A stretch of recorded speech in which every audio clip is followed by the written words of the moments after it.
Welcome all.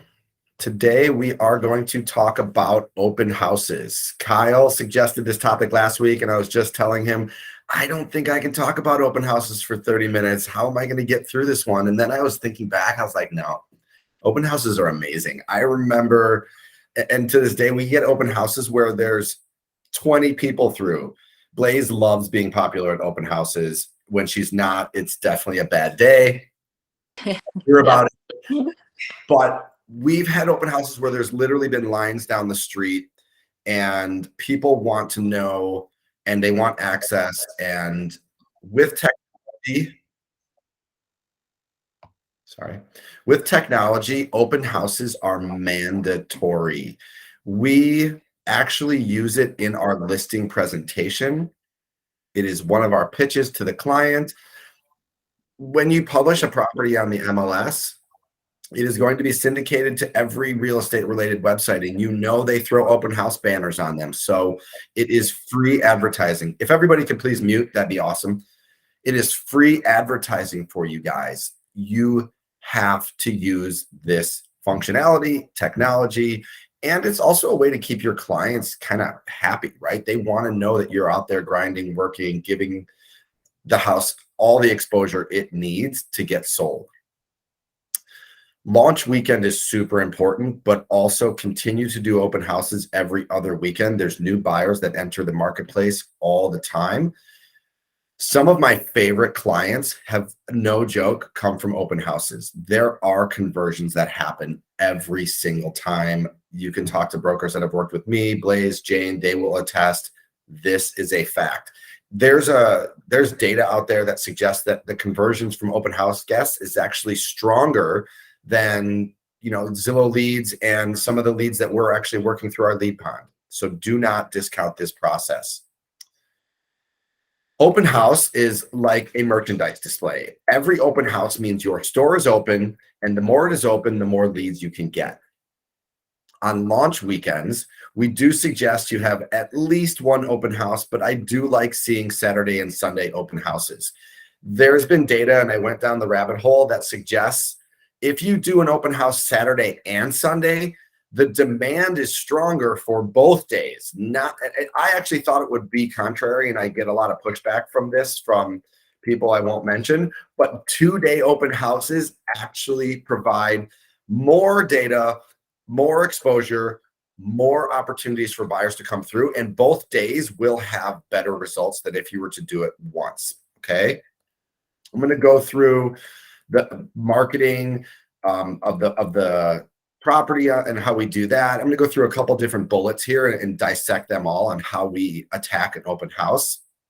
And it is methodical. It seems like it's easy. You just grab a sign and throw it in the front, but you need to be a lot more diligent and have intention about your open houses to make them successful. Starting from the listing. If it's a new listing, make sure you have an open house published for the first weekend. You're silly not to.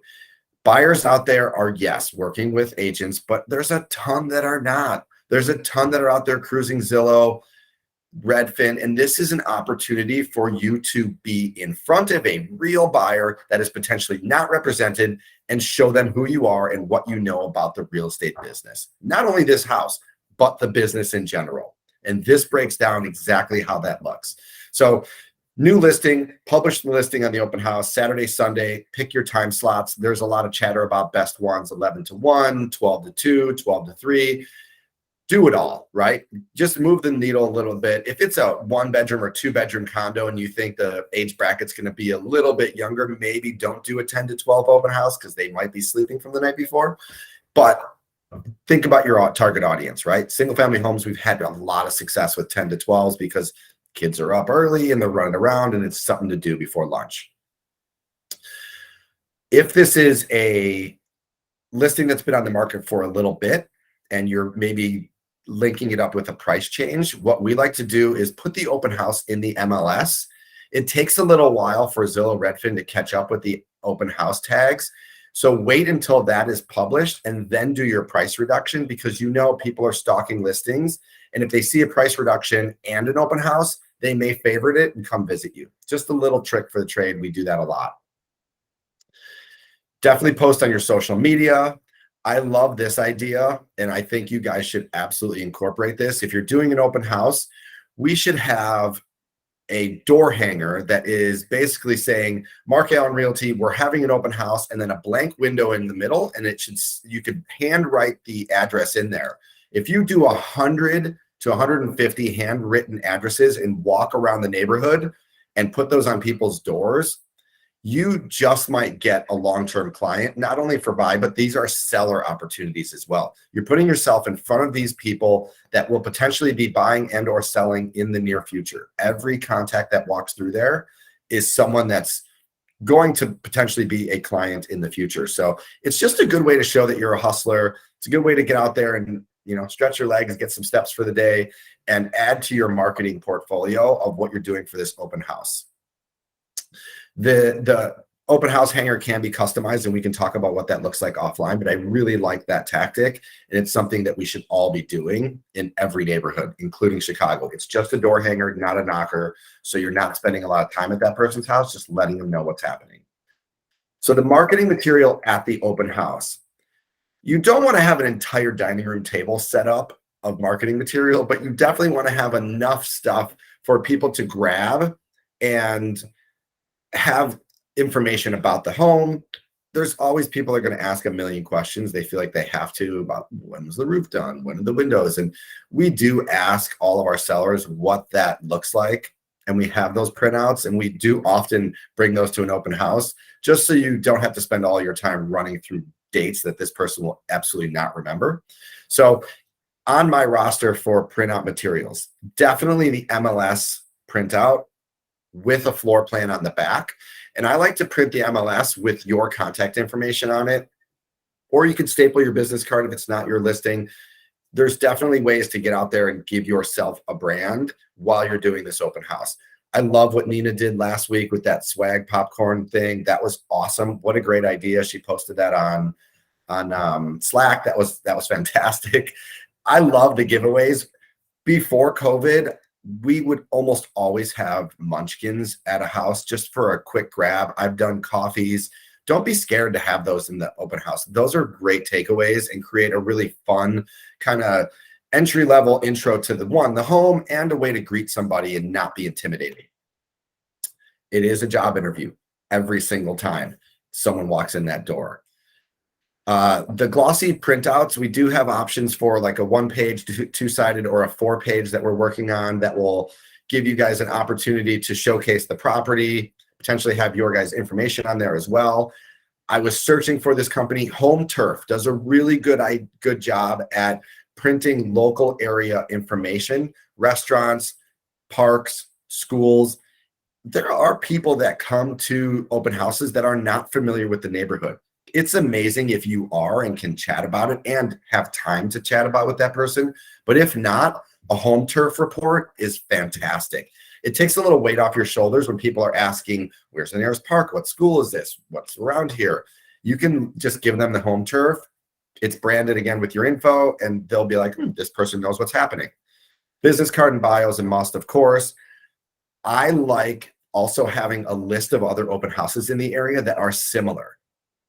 Everyone's going to kind of do their own research and figure out what's happening in the area. But if you have that, it just shows that you are up to date on what's happening in the marketplace, know the market conditions, trends, and other competition, and can potentially even chat about it. If someone's walking out of your open house and you don't follow people around in open houses, your job is to greet them, say hello, give them the 30,000 feet on what this house is about, and let them roam. And then your next spot of interaction is, what does this house look like to you? What did you enjoy? What would make this better?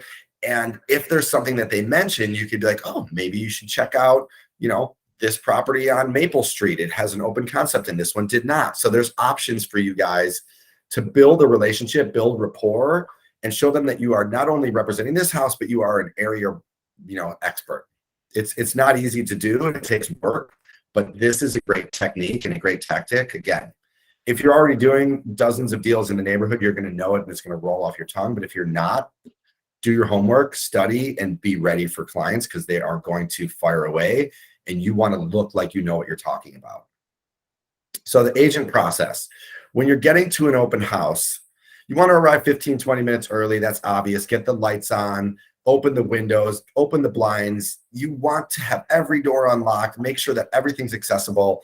And listen, I've swept floors, I've wiped down counters, we've done it all. There's literally no job too big or small for a real estate broker.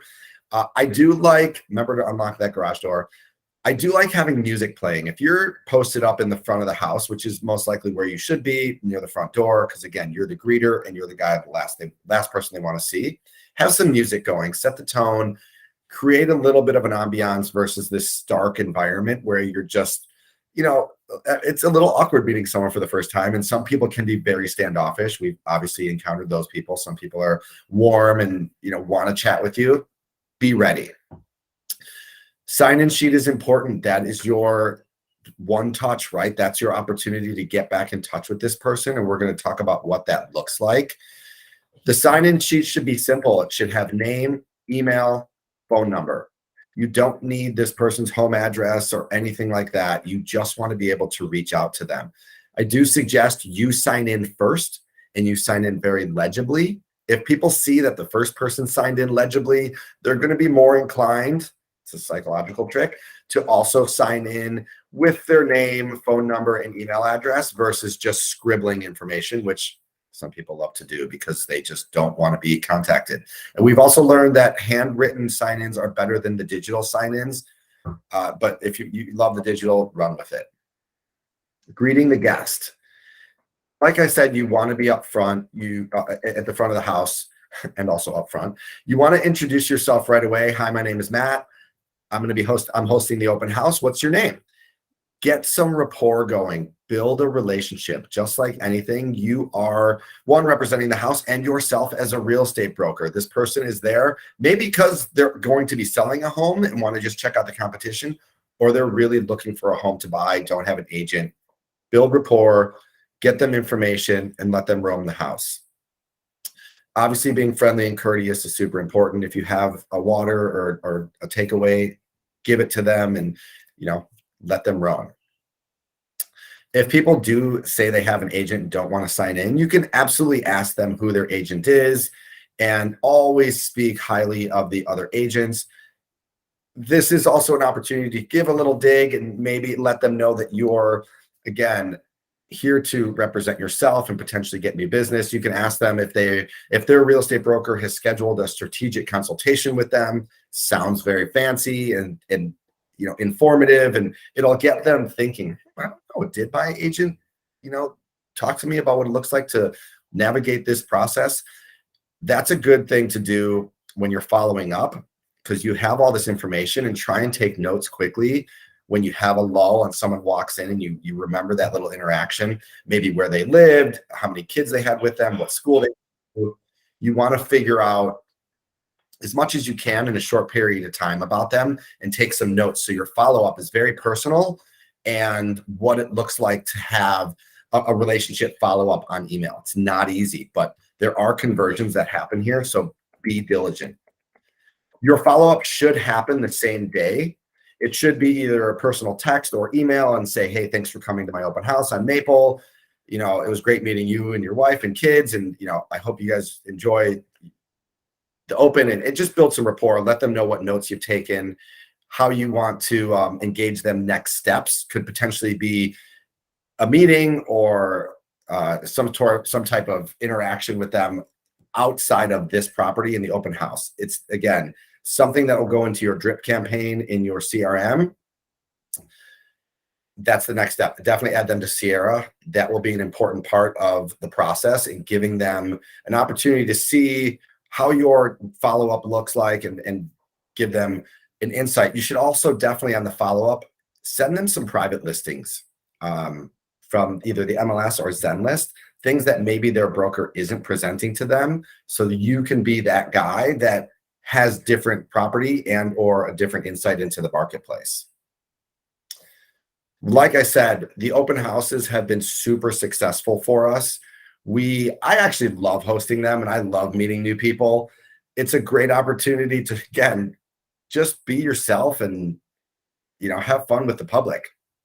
I don't have a ton more on this topic, but again, if you have questions or you want to dig into some of this, let me know.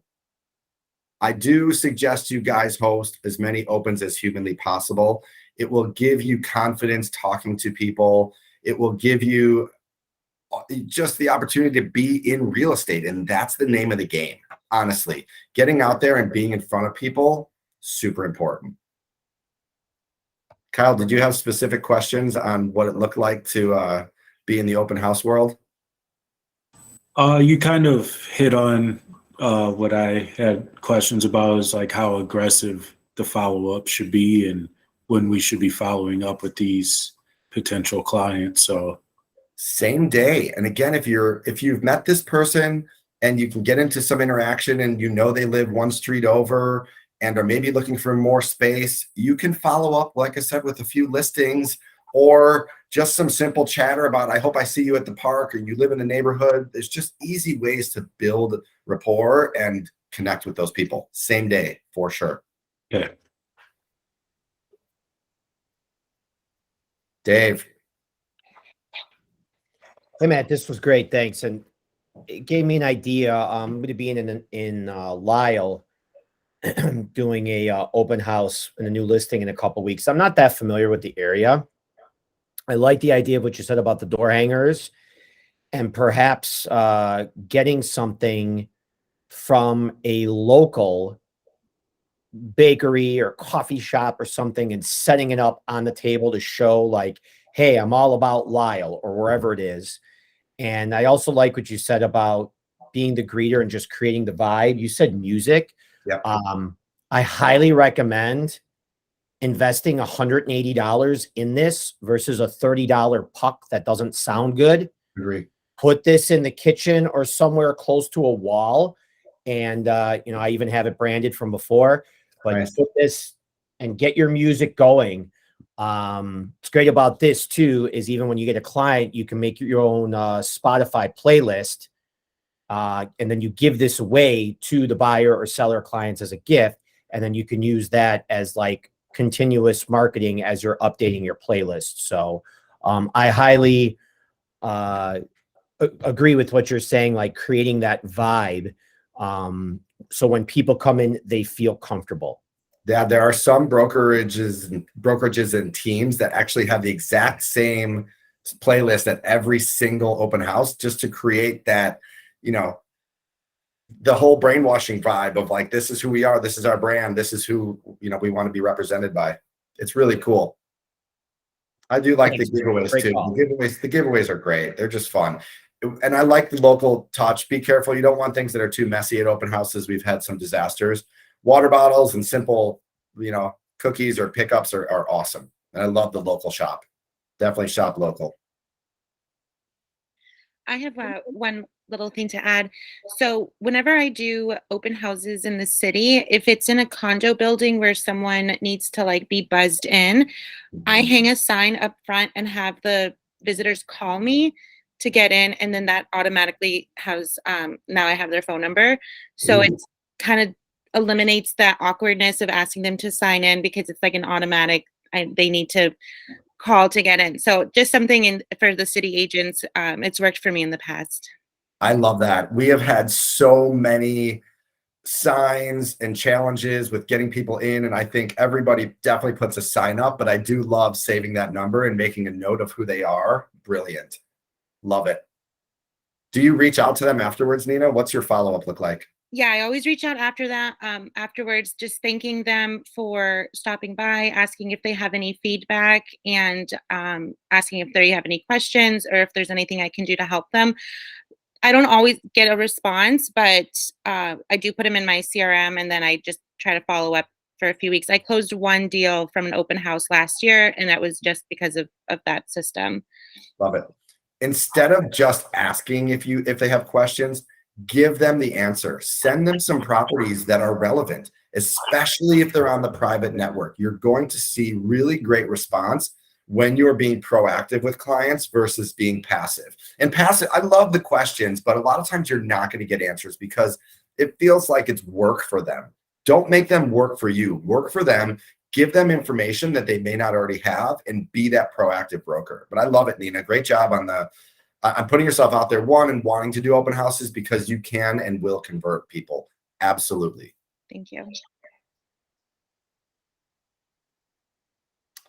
Anybody else? What's everyone's favorite time slot to do open houses? I know there's a lot of chatter about this. What do you think, Nina? What do you like? I like 12 to 2.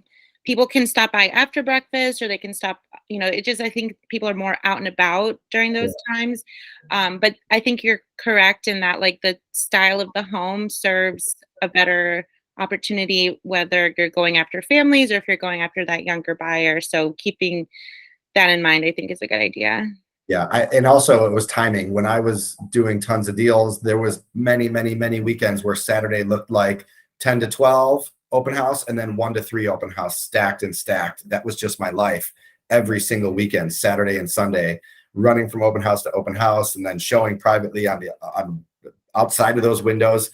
It is a hustle game, but the open houses are, again, a great way. I wish I took better notes and was able to track more people coming in and out of the open houses, but I was so focused on just meeting people. And I think that strategy works as well. Again, just so you guys know, we're building this training and we're building all of this coaching at a high level. You guys are going to gravitate to what works best for you. And if you feel like forcing people to sign up isn't your jam, you just want to meet people and you're confident that they're going to come find you afterwards, I love that model too.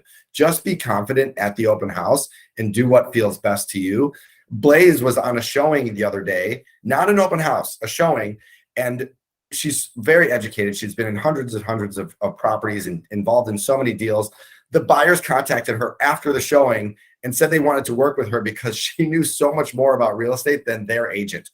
Don't be scared if there is a buyer that comes in and says they work with a broker.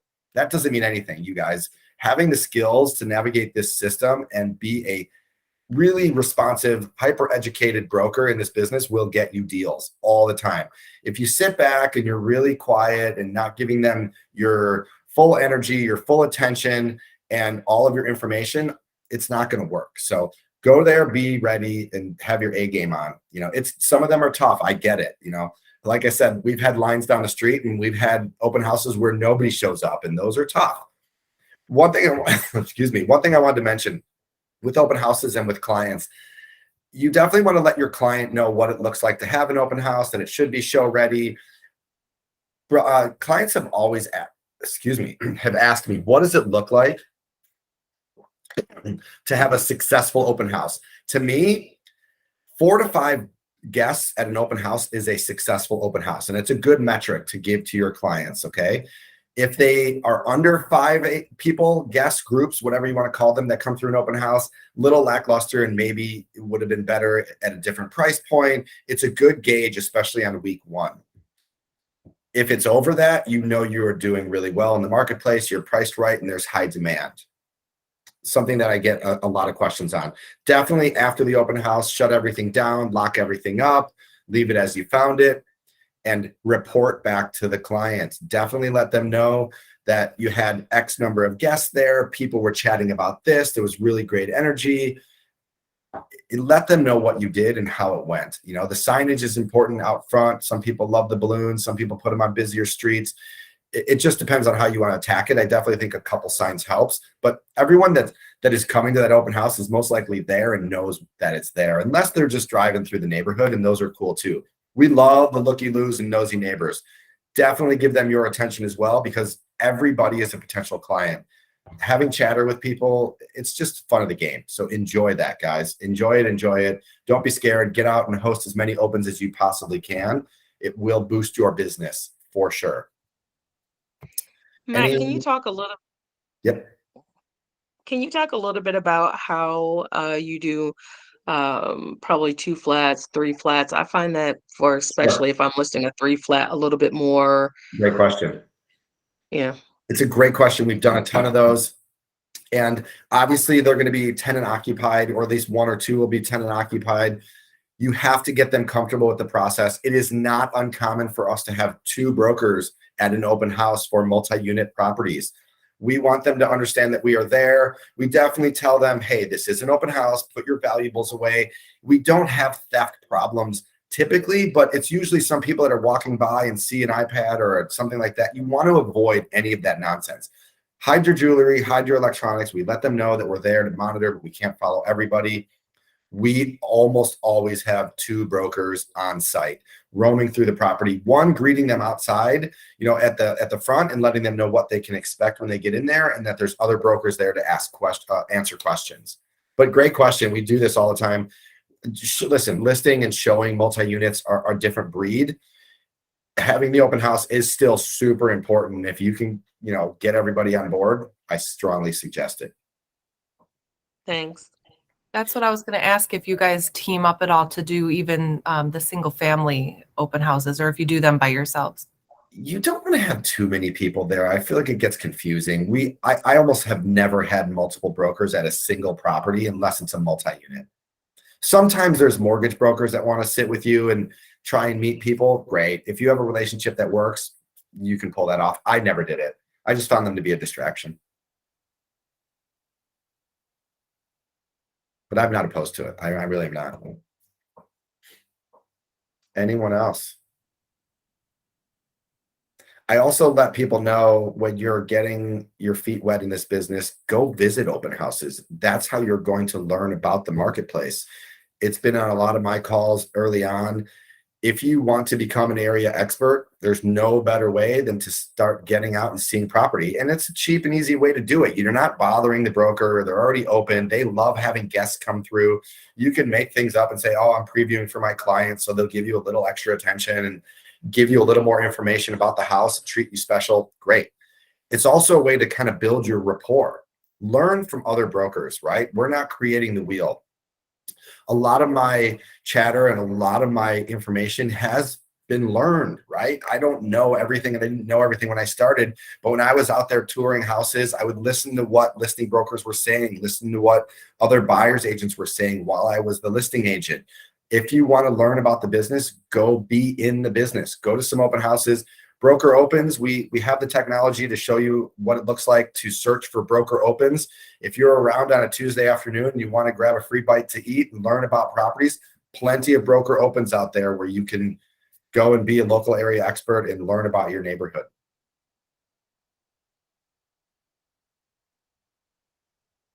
This business honestly is about education, and you have to, there's only one way to learn, and it's to get out there and start watching these coaching calls, get on the street and start showing property, be at broker opens and/or open houses.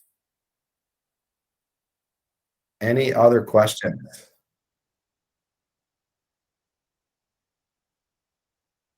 Cool. Well, thank you guys for joining. Honestly, I'm loving these calls. I'm loving the topics. Feel free to fire away on anything you guys are thinking about next week. If not, we'll hit you guys up on Slack and figure out what we want to chat about. Thank you. Thank you. Thanks for joining us. Thanks, Matt. Thanks. See you guys. Thanks, Matt. Hey, Matt.